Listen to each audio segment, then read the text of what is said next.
I arrived here in May of 2016, leaving my assistant athletic trainer role at East Carolina University to join CMU as our associate head athletic trainer at the time, and responsible for the football program and the health care of those student athletes. One of the primary tasks I had walking in the door was kind of the reevaluation of our concussion management plan, and really bringing it up to what the current standards of best practice are, and then how could we even maybe take a step further and improve that program to maybe try to be on the front edge of what some up-and-coming concussion standards are or evaluation processes. Myself personally, through my career, I've struggled with the subjective nature of concussions. I think all of us as medical professionals, that's the biggest hurdle to overcome, is the fact that we rely so heavily on what's being reported by the student athlete, by their symptom presentation, by how they feel on that given day, on positives or negatives that they don't tell us because they want to stay in and participate, which obviously will have negative outcomes for their health care. And what their symptoms are at that time, or on the other side, maybe being overly sensitive and cautious and over-reporting symptoms because of their concern or their sensitivity to how they're supposed to be feeling at that time in that moment. So for me, it was how do we find different methods and how do we improve that? And kind of the first initial step was I actually integrated some objective postural sway assessment by use of the Biodex BioSway system that I had some experience with when I was at ECU. It was a study that was going on with one of our physicians, and really got engaged with how we're able to get objective force plate output of sway from center of gravity and make stronger objective statements regarding, are they returned to baseline? Are they within that maybe 15%? And I think that was our first primary step into updating that concussion return to play, that management plan, along with making sure that we're integrating on the best sideline assessment tools, our processes associated with physician review, physician examination, timelines for those things to be done, and then also return to learn.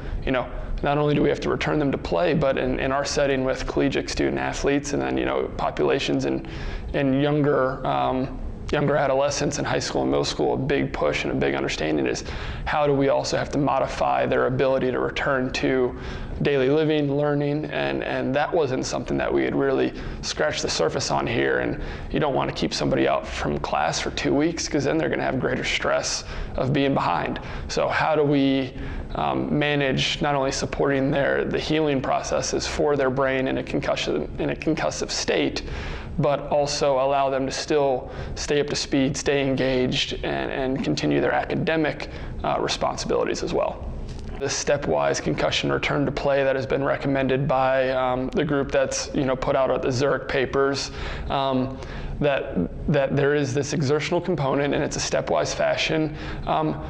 But there's no consistency, as I've seen across athletic trainers and departments. People accomplish that exertional return to play with different pieces of equipment, whether that's bikes, whether that's ellipticals, whether that's in a pool, a SwimX, a HydroWorks, an elliptical, a Woodway treadmill. I mean, the list can go on and on about what's used. I think it's pretty standard that people on the first day use a stationary bike, at less than 70% of exertional output.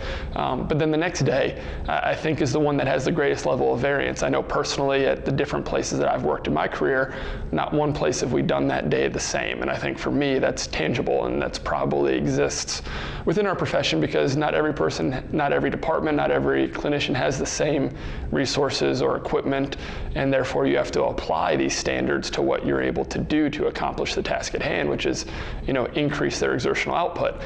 For me personally, I always thought having somebody jump from less than 70% to what would day 3 be and be in a higher level of exertion, that step in between those is really, really important. And I also think that's the step that you might get highly motivated athletes try to get by. To get themselves back into activity because they're competitive. It's a competitive nature population that we deal with. We try to educate them on making decisions for their health care and that'll better them for the immediate and for the rest of their lives.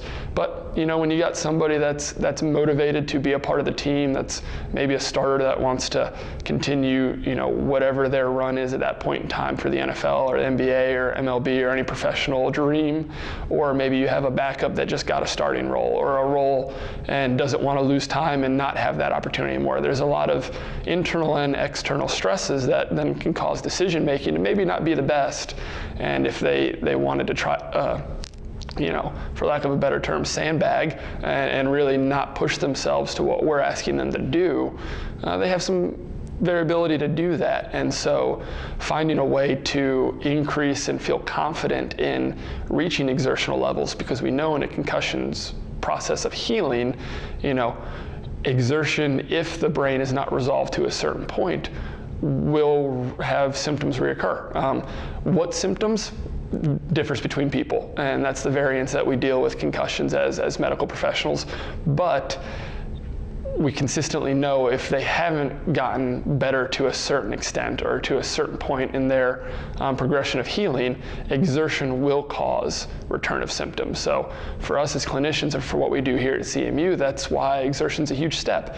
It is our mark to feel confident that they have improved, they have been able to be stressed at a high level of exertion that is in a protected setting, not in a competitive setting, not where they're having dynamic demands of playing a sport, of having potential contact, or having to move in a multi-directional sense where they have to focus on that, where it's not in their control, and then they're having to react, and that becomes a multifactorial approach to what their brain has to do. It's a little bit harder to do, and it should be more stressful, and that's what the return to play protocol that's been recommended across the professions is stepwise to get them built up to that point. But I think it's a pretty big jump to go from less than 70% to that point in participation without a strong level step in between, where we have a high level of confidence that the exertional levels that we expect them to meet are met. And then once those are met, we as clinicians have a high level of confidence they can move to step 2. The athletes themselves oftentimes have that much more of a level of confidence in themselves that when they get back on the field, they're less worried about, I wonder if I'm ready, or I wonder if I'm capable, or am I really okay? The ones that might be a little more cautious or might be more in tune with, what could this concussion do to me for life? What's the lasting effects of it? Because any medical professional that has to answer those questions right now says, we don't know. The data is not there yet. The output isn't there. We don't know what it leads to. We don't know if it's definitely going to lead to worsening conditions down the line. Because the medical field is still putting a lot of resources, as we've seen, into starting to figure that out. But that's going to take time. So having a high level of confidence as a clinician that's taking all these pieces to put it together in this puzzle to determine, are they safe for return, and then is the athlete confident and comfortable to return? When you get to mend those things together, it gives you a pretty good outcome for that individual when they do get to return to athletics. My first introduction to the high trainer was pretty early when I walked in the door here at CMU, as I started to develop a stronger relationship with our director of strength and conditioning, Jason Novak, who had only been here for a couple years prior to me. The high trainer is something he brought to CMU with him, as it was something that he used when he was with the Tennessee Titans in the NFL for a period of time. And he kind of gave me a little bit of a tutorial, showed me how he used it for strength outputs for the programming of their conditioning with the team here, and kind of what it was, and because I'd never seen one before. I'd never even heard of it before. So the timing of it just kind of came around right at the time that I was working on evaluating the concussion management plan here at CMU, and really the first thing I used the high trainer for was orthopedic return to play. Anybody that had a lower extremity injury, ankles, knees, putting them on that to show the side-to-side imbalances so they could visually see the feedback of, you're not pushing off of your bad leg or your affected leg as much as you are your good leg. Now you see it, let's work on that, let's work through that so that we're not reinforcing bad gait patterns. and by putting them on the fields with reinforcement of bad movement patterns, so that they see it, they're able to correct it. It's real time, it's not after the fact. And we really started to have some great orthopedic outcomes with our return to play of anybody. I think at that time I was managing at least 2 ACLs, an Achilles rupture, probably a meniscus or 2. And those guys had a great level of confidence themselves physically, that once they got done with that, when we put them on the field for a more agility, more functional testing, more functional return to play, a reactive, sport-specific, position-specific rehabilitation process, they felt good. And so then when we were able to get them back on the field, they were confident in that Achilles, that knee, that ankle, that they were ready to participate, that they were ready to play. So it was through that process that I kind of started to play with the high trainer and found the threshold function.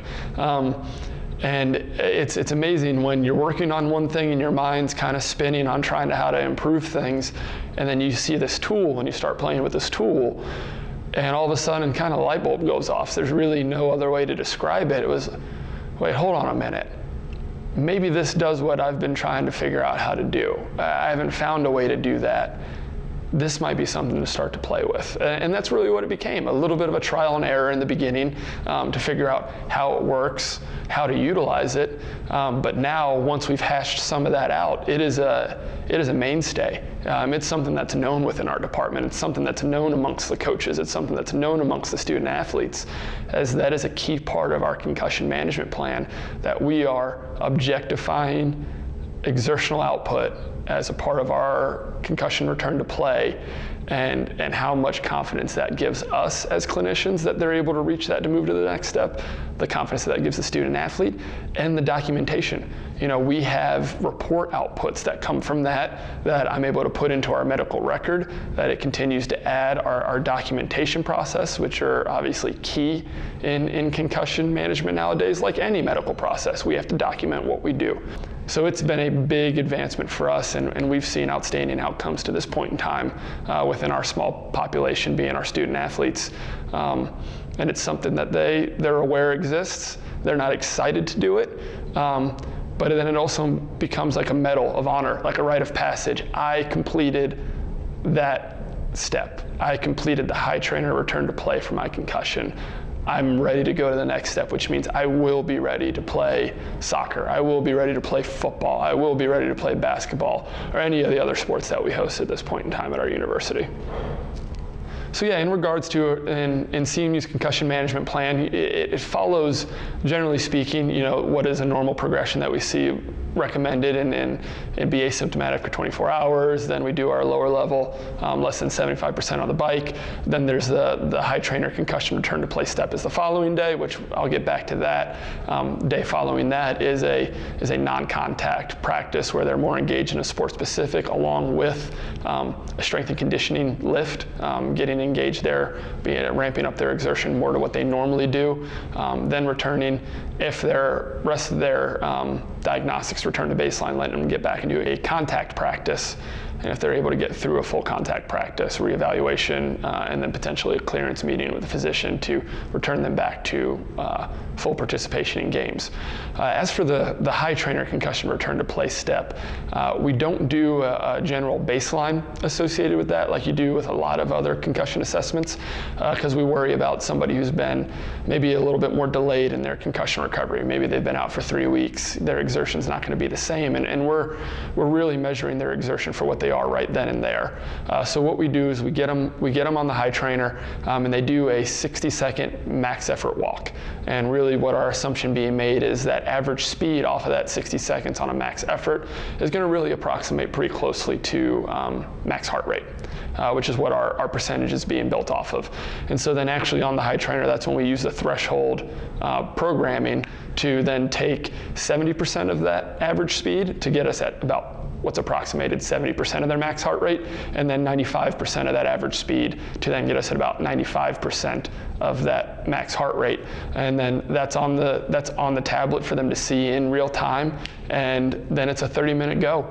And we expect them to stay within that threshold. It's something that they're able to see in real time, so they're able to obviously have to focus, concentrate, so now you're getting some more brain function associated with exertion, and that they just, they have their goal in front of them, and it's nice to be able to have a visual goal, since most of these individuals are very task-oriented. They like to accomplish goals, and that's really the mechanics of how that happens. And then once it's done, I'm able to go into the back end of the HiTrainer system through the cloud-based browser and pull the report out, print it off, make my notes associated with it, and then scan it into their medical record, and that becomes part of that injury and all the documentation that we have associated with it. The outcomes that can generally be seen from this HiTrainer step in our concussion management plan is that they are below exertional expectations. They're below that 70% and at a certain point have onset of symptoms, which they stop at that point in time. Another one is that they're within the exertional threshold that we set, but still have onset of symptoms, so then we still stop them at that time. Kind of the next progression of it is that they complete the 30 minutes, but they're below the threshold. So no symptom onset, which is obviously a positive thing, but they didn't push themselves to the exertional level that we existed.